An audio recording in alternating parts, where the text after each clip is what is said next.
Ivy और बद्रू की नज़रें थोड़ी देर के लिए मिलीं। बद्रू घबराकर बार बार सॉरी सॉरी बोलता हुआ जल्दी से कमरे से बाहर भाग गया। जब वो रुका तो उसके दिमाग में आइवी का चेहरा घूमने लगा, सुनहरे बाल और वो जिस्म जो पानी से निकलते कमल की तरह लग रहा था। तभी उसे समझ आया कि आइवी असल में एक लड़की है। उसके नाक से खून फूट पड़ा। उधर आइवी ने झट से कपड़े पहने और विग ठीक की। अब वो बस यही सोच रही थी कि वो बेवकूफ़ बद्रू ज़्यादा कुछ ना देख पाया हो। लेकिन बद्रू तो माहौल ही नहीं समझ रहा था। पूरे रास्ते चुपके चुपके आइवी को देखता रहा। फिर अचानक बोला, मैं तेरी जिम्मेदारी लेना चाहता हूँ। आइवी ने देखा कि वो कुछ बोलने ही वाला है तो झट से उसका मुंह दबा दिया और बोली, कुछ देखा ही नहीं, सब भूल जाओ, समझे? थोड़ी देर बाद दोनों बॉलरूम पहुंचे। आइवी ने वहां फिर से वो खूबसूरत राजकुमारी देखी और उसके साथ दूसरी राजकुमारी अमांडला भी थी, जिसके बारे में कहा जाता था कि वो देवताओं से बात कर सकती है, और वो बीफू की छोटी बहन थी। वहां उसने बीफू की कॉन्क्यूबाइन भी देखी, जो सिर्फ बीफू की बहन ही नहीं बल्कि देवताओं से बात करने की ताकत भी रखती थी। मंत्रियों और पुजारियों के दबाव में बीफू को अपनी ही बहन से शादी करनी पड़ी थी। ये सोचकर आइवी के दिल में तेज दर्द हुआ। उसे समझ नहीं आया कि ये एहसास कहाँ से आया। शायद उसे ईर्ष्या हो रही थी। तभी दावत का मुख्य शख्स बीफू शान से हॉल में दाखिल हुआ। उसने गिलास उठाया और एक ही घूंट में पी लिया और दावत आधिकारिक तौर पर शुरू हो गई। उस दिन बीफू ने सबके मनोरंजन के लिए एक तोहफा भी रखा था। बीफू की बहन की तरफ से देवताओं के लिए पूजा में मिली पवित्र वस्तु। यहाँ लोग देवताओं के आशीर्वाद और फराव की भेंटों में यकीन रखते थे, इसलिए ये तोहफा सबके बीच होड़ का कारण बन गया। उसी पल आइवी को महसूस हुआ कि कोई उसे सांप की तरह घूर रहा है। डरावना एहसास। उस सिहरन को दूर करने के लिए उसने भी तोहफे की होड़ में हिस्सा लिया। ढक्कन खुलते ही सुनहरी रोशनी में नहाया शेर का सोने का स्टैच्यू सबके सामने दिखा। बीफू ने कहा कि ये तोहफा आज रात सबसे होशियार इंसान को मिलेगा। फिर मिस्र के मशहूर वास्तुकार ने सवाल रखा, अब्बू सिम्बेल, मंदिर की ऊंचाई सबसे आसान और सटीक तरीके से कैसे मापी जाए? लोग अलग अलग सुझाव देने लगे। कोई पत्थरों से मापने की बात कर रहा था, कोई बड़ी रूलर बनाने की, पर सब जवाब खारिज हो गए। तभी आइवी ने हाथ उठाया। पास खड़े लोग बड़बड़ाए, ये विदेशी क्या जाने हमारी मिस्री विद्या। लेकिन आइवी ने उनकी बातों पर ध्यान नहीं दिया। इसके बजाय उसने कहा कि उसे बस एक छोटा सा डंडा चाहिए मंदिर की ऊंचाई मापने के लिए। पहले वो डंडा दोपहर में जमीन पर सीधा रखेगी, फिर डंडे और मंदिर की छाया दोनों की लंबाई मापेगी। आखिर में थोड़ा सा हिसाब करके वो मंदिर की ऊंचाई डंडे से पता कर लेगी। आइवी ने ये सब प्राचीन मिस्री वास्तुकला की पढ़ाई करते हुए सीखा था। आर्किटेक्ट्स हैरान रह गए और तुरंत आइवी को अपने आर्किटेक्चर इंस्टीट्यूट में बुला लिया। आइवी कुछ बोलने से पहले ही बीफू ने ऐलान कर दिया कि अब आइवी उनकी स्क्राइब है और किसी और को उसे लेने की इजाज़त नहीं। फिर बीफू सोने का शेर का स्टैच्यू लेकर आइवी की तरफ बढ़ा। सभी लोग चौंक गए। फराव खुद तोहफा दे रहे थे। बीफू आइवी के पास पहुंचा। आइवी ने लंबे समय बाद उसकी एम्बर आंखों से देखा। बीफू ने पहले ही शेर का स्टैच्यू आइवी के हाथ में रख दिया। बद्रू पीछे से बोला, गुड जॉब। फिर उसने कहा, कितना ब्यूटीफुल है? आइवी हाँ में सिर हिलाकर बोली, यस, बहुत ज्यादा। तभी बद्रू की नज़र पड़ी और उसने कहा, आइवी, इसे देखो। जैसे ही आइवी ने देखा, उसने पाया कि बेस पर कमल का निशान था। उसने सोचा कि जिसने बीफू की हत्या की कोशिश की थी, क्या वो सच में इस हॉल में था? आइवी ने फिर कमल के निशान के सबूत देखे। इससे साबित होता था कि जो बीफू को नुकसान पहुंचाना चाहता है, वो संभवतः इसी दावत में है। उसी समय बीफू की बहन पास आई और आइवी से बातचीत करने लगी। आइवी ने पूछा, कमल का निशान आपका है क्या? अमांडा ने कहा, यस, ये मेरा है, लेकिन ये निशान सिर्फ मेरा नहीं है। ये सिंबल बीफू की कॉन्क्यूबाइन भी इस्तेमाल करती है। जैसे ही बीफू आया, उसकी बहन खुशी से उसकी तरफ बढ़ी और बीफू की बहन ने बीफू को गले लगा लिया। आइवी ने उनकी ये बातचीत देखी और उसकी आंखों में खालीपन सा दिखा। धीरे धीरे आसपास की आवाज़ें भी उसे सुनाई नहीं दे रही थीं।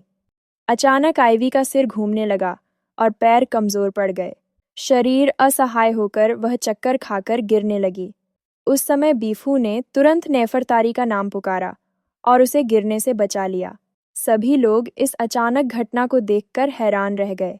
नेफरतारी, 5 साल तक दफन रहा नाम, जिसे कोई नहीं बोलता था, अचानक बीफू के मुंह से निकल गया।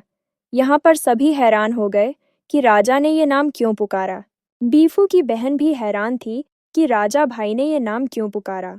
आइवी थोड़ी घबराई हुई दिख रही थी। आइवी ने सिर झुकाकर कहा, प्लीज मुझे छोड़ दो। बीफू हल्के से मुस्कुराया और बोला, तुम इतनी शर्मा क्यों रही हो? सबके सामने उसने अचानक आइवी को उठा लिया। बीफू की बहन पास खड़ी हैरान रह गई। सब सोच रहे थे, राजा भाई ने एक लड़के को नेफरटेरी क्यों बुलाया? नीचे बैठे मंत्री भी ये समझ नहीं पाए और आपस में बात करने लगे। आइवी का चेहरा शर्म से लाल हो गया।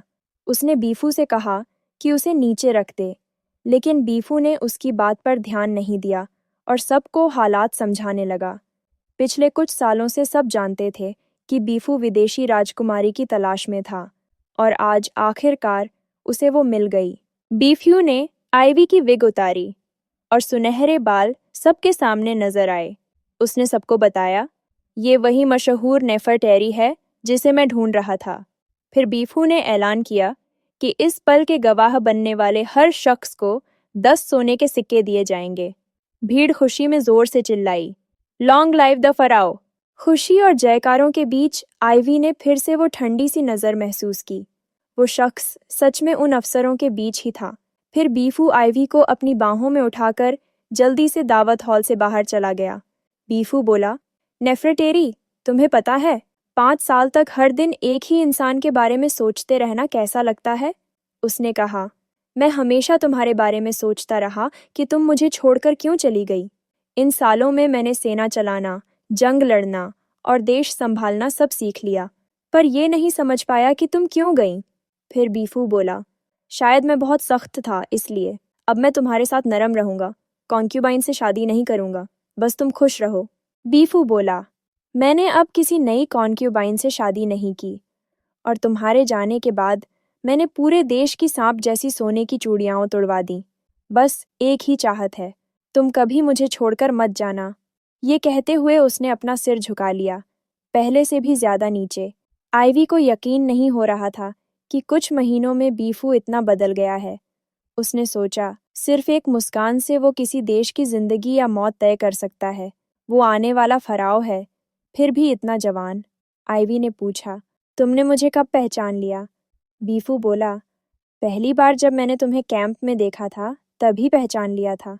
बीफू ने धीरे से आइवी का चेहरा छुआ और कहा, तुमने सोचा कि विग पहनकर और चेहरा काला करके मुझसे छिप जाओगी, लेकिन पिछले 5 सालों से मैं हर दिन तुम्हारे बारे में सोचता रहा हूँ। आइवी का चेहरा और लाल हो गया, जैसे उसके सारे राज खुल गए हों। आइवी बोली, अगर तुमने मुझे पहचान लिया था तो तुमने मुझे अपने साइड क्यों रखा ताकि तुम मुझ पे नजर रख सको? बिफू ने उंगली से उसके माथे पर हल्का सा थपथपाया और बोला, बस मैं एडमिट नहीं करना चाहता था कि मैं तुम्हें चाहता हूँ। बिफू बोला, ये तुम्हारा कमरा है, अब से तुम यहीं रहोगी। आइवी बोली, मेरे पास ऑलरेडी एक जगह है जहाँ मैं रह सकती हूँ। बिफू बोला, वो तो सिर्फ आदमियों के लिए है, वहाँ सिर्फ आदमी रहते हैं। पहले तुमको सब आदमी समझते थे, अब तो तुम औरत हो और सबके सामने ये पता चल गया कि तुम मेरी औरत हो। आइवी बोली, ठीक है, तो मैं अकेले रहना चाहूँगी और बद्रू को यहाँ ट्रांसफ़र कर दो। मेरे पास मुझे उससे हेल्प चाहिए। बिफू बोला, क्या, मॉन्टिस का भाई? मैं तो उसे यहाँ गार्ड की पोजीशन देने वाला था। आइवी बोली, मैं उस पर बहुत भरोसा करती हूँ। आइवी ने बिफू से रिक्वेस्ट की कि वो उनकी मीटिंग्स में एक ऑब्जर्वर की तरह शामिल होना चाहती है। बस उसे बिफू के पास खड़े होने दिया जाए, जैसे कोई अटेंडेंट। आइवी ने वादा किया कि वो कभी कुछ भी नहीं करेगी जिससे मिस्र को नुकसान पहुंचे, और उम्मीद की कि बिफू उस पर भरोसा करेगा। बीफू ने आइवी की ठोड़ी पकड़कर उसकी गाल पर उंगली फिराई और बोला, मुझे नहीं लगता तुमने मुझे सही से समझा। 5 साल पहले मैं सिर्फ एक पावरलेस प्रिंस था जो अपना वादा पूरा नहीं कर सकता था, लेकिन अब मैं फ़ेरो हूँ, यहाँ का किंग। मैं तुम्हें हर एक चीज़ दे सकता हूँ जो तुम चाहो। अगर तुम एक मांगोगी तो मैं 2 गुना दूंगा। चाहे जो भी मांगो, अच्छा हो या बुरा, मैं दूर या पास, जब भी तुम बुलाओगी मैं तुम्हारे पास आ जाऊंगा और तुम्हें हर चीज़ से संतुष्ट कर दूंगा। बीफू ने आइवी को कसकर गले लगाया और फिर से उससे रुकने की विनती की। बीफू की सच्ची बातों से आइवी सच में भावुक हो गई। उसने ठान लिया कि वो अभी तो रुकेगी ताकि बीफू की किस्मत बदल सके, पर एक दिन वो फिर भी उसके खिलाफ जाएगी क्योंकि उसे वापस जाना ही पड़ेगा। जब से बद्रू को आइवी नेफ्रेटरी है ये पता चला, तब से वह उसे अवॉइड करता था। हम देखते हैं कि आइवी बद्रू के पीछे भाग रही थी और बद्रू आगे आगे भाग रहा था। आइवी ने बद्रू को पकड़कर पूछा, क्या तुम्हें कोई सुराग मिला कि फराओ को मारने की कोशिश कौन कर रहा है? बद्रू शर्माते हुए बोला, यस योर हाइनेस, नेफरतारी। आइवी एक पल के लिए चुप हो गई और फिर बोली, अच्छा, तो तुम पहले मुझे लड़का समझ रहे थे, अब तुम्हें पता चल रहा है कि मैं लड़की हूँ और असल में नेफ्रेटरी हूँ, तो अब तुम खुद को पागल समझ रहे हो क्या?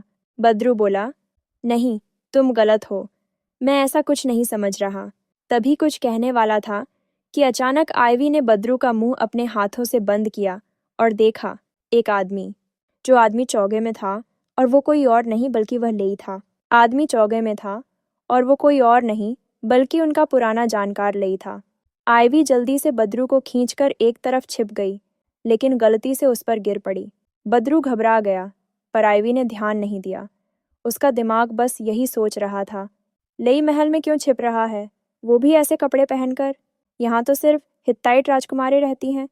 वो यहाँ क्या कर रहा था? आइवी को शक हुआ, कहीं लेई फराओ के खिलाफ कुछ प्लान तो नहीं कर रहा। पर सवाल ये था कि लेई ऐसा क्यों करेगा? तभी बीफू अचानक वहां आ गया। आइवी ठिठक गई, उसे कुछ समझ नहीं आया। उधर बद्रू के तो पसीने छूट गए। उसने सोचा, अब तो उसका अंत तय है, क्योंकि वो फराओ की प्यारी के इतने करीब कैसे आ गया। आइवी अब भी हालात की गंभीरता नहीं समझ पाई। वो बस कोई बहाना बनाकर निकलना चाहती थी, लेकिन बीफू और ज्यादा भड़क गया। बीफू ने आइवी का हाथ कसकर पकड़ लिया और जाने नहीं दिया। साथ ही उसने हुक्म दिया कि बद्रू को वापस गीजा भेज दिया जाए और अब वो कभी बाहर नहीं निकलेगा। ये सुनकर आइवी चौंक गई। उसे पता था कि बद्रू का सबसे बड़ा सपना था अपने भाई मॉन्टिस की तरह बनना और फराओ के साथ उत्तर दक्षिण की लड़ाइयों में शामिल होना। अब उसे गीजा भेजना मतलब उसके भविष्य को पूरी तरह बर्बाद करना था। आइवी को याद आया कि वो बार बार अनजाने में लोगों की किस्मत बदलती जा रही है। उसे बहुत दुख हुआ, काश वो कभी यहाँ आई ही न होती। ये वही दर्द था जो बीफू भी महसूस कर रहा था। उसने सख्त लहजे में कहा, आइवी, तुम मेरी सबसे अहम पहली रानी हो और बद्रू को न मारना ही मेरी सबसे बड़ी रहमत है। वो समझ नहीं पा रहा था कि आइवी अब भी ऐसी बातें क्यों कर रही है। बीफू ने गुस्से में आइवी को एक खंभे की तरफ खींचा और बिना कुछ कहे उसे किस कर लिया। आइवी ने तुरंत उसे दूर धकेल दिया। उसके गाल लाल हो गए।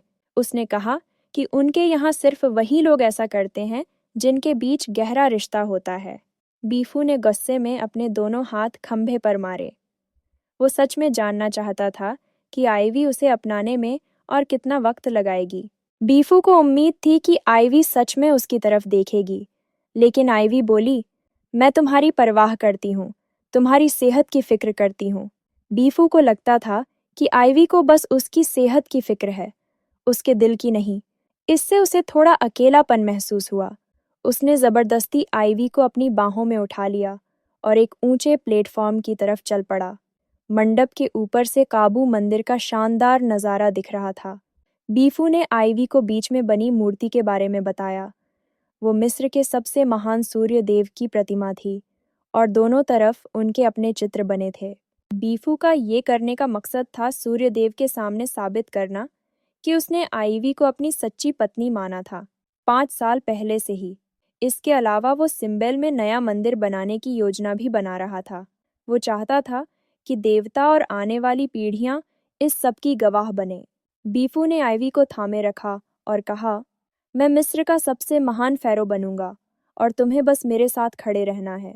चाहे तुम जहां भी हो या जो भी बनो, तुम हमेशा मेरी रहोगी। भावुक होने के बजाय आइवी और ज्यादा बेचैन हो गई। सिम्बेल मंदिर रामसेस द्वितीय के शासनकाल का एक महान स्मारक था। उसके जन्मदिन और राज्याभिषेक के दिन दिव्य प्रकाश दिखाई देता था। 3000 साल बाद भी उसकी और नेफरटेरी की मूर्तियां यहीं खड़ी रहेंगी, जिंदा जैसी लगने वाली। लेकिन आइवी मानती थी कि वो बस नकली नेफरटेरी है, इसलिए वो पागलों की तरह बीफू को रोकने की कोशिश करने लगी ताकि वो उसकी मूर्ति वहां न रखे। आइवी रोते हुए बोली, मेरी मूर्तियां मत रखो, मैं तुम्हारी पत्नी नहीं बन सकती। बीफू आइवी की सोच समझ नहीं पा रहा था। उसने आखिरी उम्मीद से आइवी से विनती की कि वो सूर्यदेव के सामने उसकी पत्नी बनने का वादा करे, लेकिन आइवी जानती थी कि वो बीफू की ये बात नहीं मान सकती। उसे यकीन था कि उसका होना बीफू के भविष्य को बर्बाद कर देगा। उसी पल बीफू बोला, मुझे लग रहा है जैसे मैं सच में पागल हो रहा हूँ। थकी और टूटी हुई आवाज़ में उसने कहा कि आइवी उसके साथ ऐसा बर्ताव करती है जैसे वो नाइल के किनारे का कोई निकम्मा इंसान हो। उस दिन के बाद बीफू आइवी को कुछ मीटिंग्स में तो ले जाता रहा, लेकिन उनके बीच अब कोई बात नहीं होती थी। बीफू फिर कभी आइवी के रहने की जगह पर नहीं गया, न ही उसने उसके बारे में कुछ पूछा। जो नौकरानी आइवी की देखभाल करती थी, उसे ये सब समझ नहीं आ रहा था। उसने आइवी से कहा कि बचपन से ही वो अपनी बहन से उनकी कहानी सुनती आई है। हर कोई देख सकता था कि फ़ैरो आइवी को देखकर कितना खुश होता था। नौकरानी ने बताया कि उसकी बहन का नाम भी नेफरटेरी है। उसने कहा कि पुराने राजा का इरादा था कि वो फ़ैरो की शादी कई राजकुमारियों से करवाए, लेकिन फ़ैरो हर बार मना कर देता था। इससे पहले कि वो आगे कुछ कहती, आइवी ने उसे टोक दिया। उसने बार बार पक्का किया कि उसकी बहन का नाम सच में नेफरटेरी ही है। आइवी सोच में पड़ गई। इतिहास में जो नेफरटेरी थी, वो रामसेस द्वितीय की सबसे प्यारी पत्नी थी और उसे खुद बीफू के पिता ने उसके लिए ढूंढा था। अब ऐसा लग रहा था कि आइवी ने आखिरकार इतिहास को सही दिशा में मोड़ने की राह ढूंढ ली है।